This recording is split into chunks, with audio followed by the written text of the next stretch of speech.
Today I'm answering questions from people in their 20s about saving, investing, and whether to buy a house.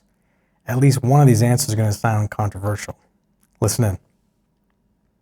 Okay, Scott from Canada writes, "Hey Charles, my name is Scott. I just turned 20. I'm from Toronto, Canada, and I recently received an inheritance of $150,000. I work full-time and make $23 an hour, and I can add around $200 a month to my savings.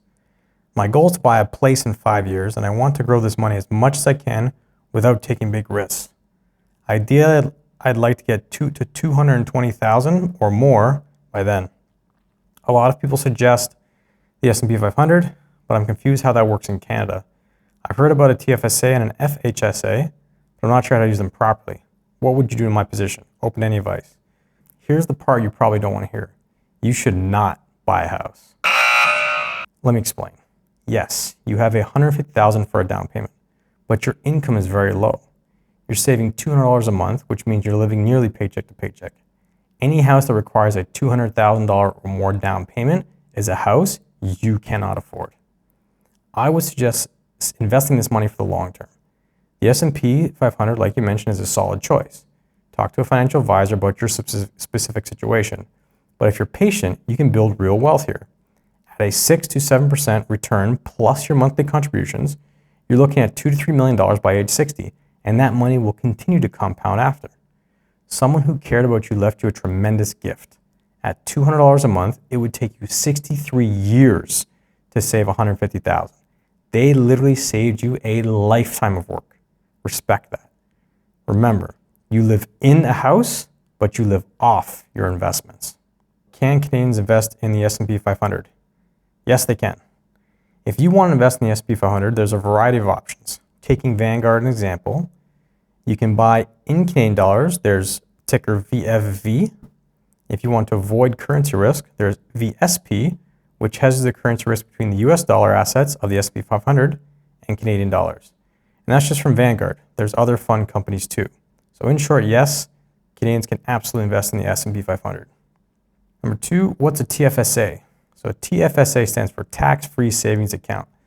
This is an account available to Canadian residents where you can contribute after-tax money, but everything inside, gains, interest, dividends, is never taxed. When you withdraw the money, also no tax. One thing to be cautious of is that each year there's a contribution limit. In 2025, that limit is $7,000. So if you've never contributed before, your total room could be up to $102,000 because that contribution room carries forward every year. But there's a warning here. If you go over your limit, you'll be hit with a nasty penalty of 1% per month. So don't over-contribute. That's a big one. In a TFSA, you can basically buy the same investments as a regular brokerage account. Stocks, ETFs, bonds, etc. But since brokers do not offer leverage directly in the account, some trading strategies might be restricted. What's an FHSA?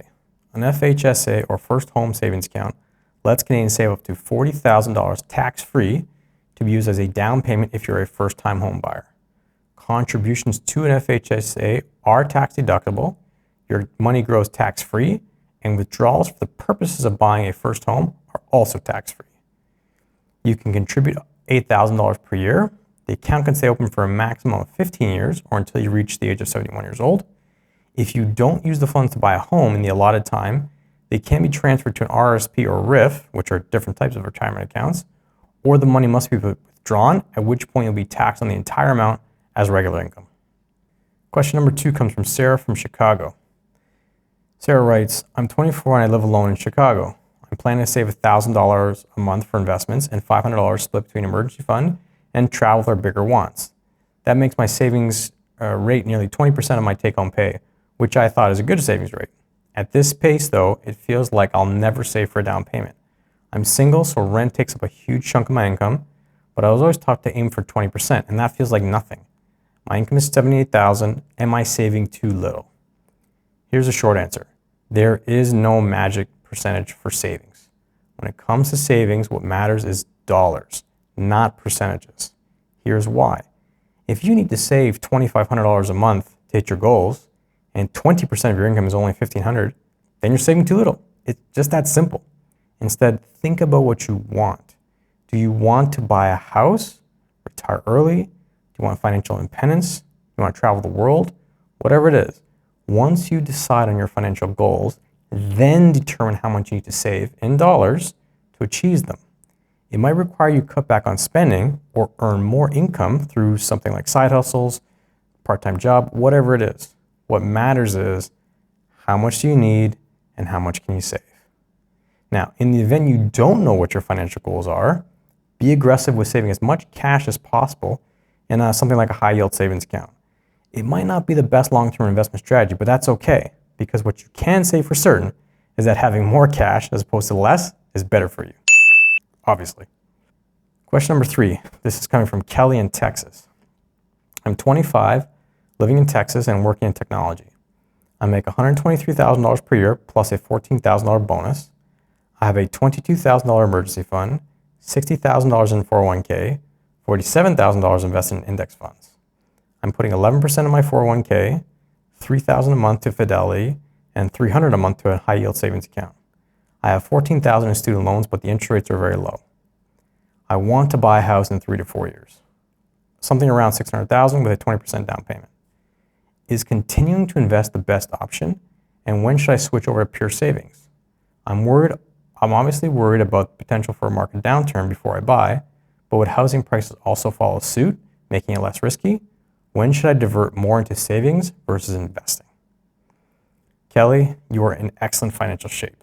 You're making nearly $140,000 a year, and you have $120,000 in net assets. You should be very proud of yourself.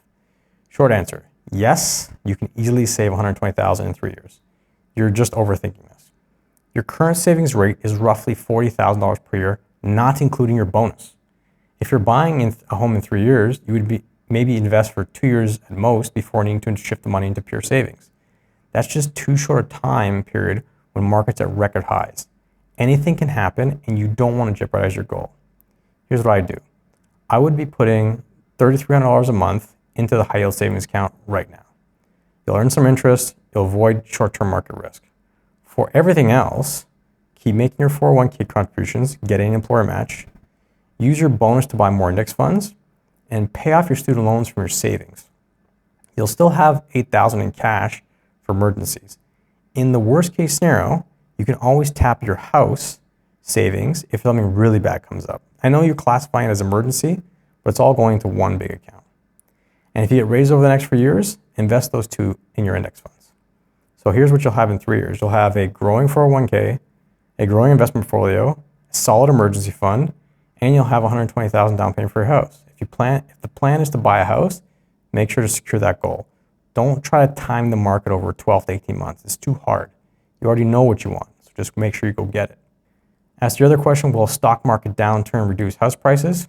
It depends. If stocks drop because of a broad economic decline, like a recession, housing prices might drop too, but only if your local area sees job losses and economic weakness.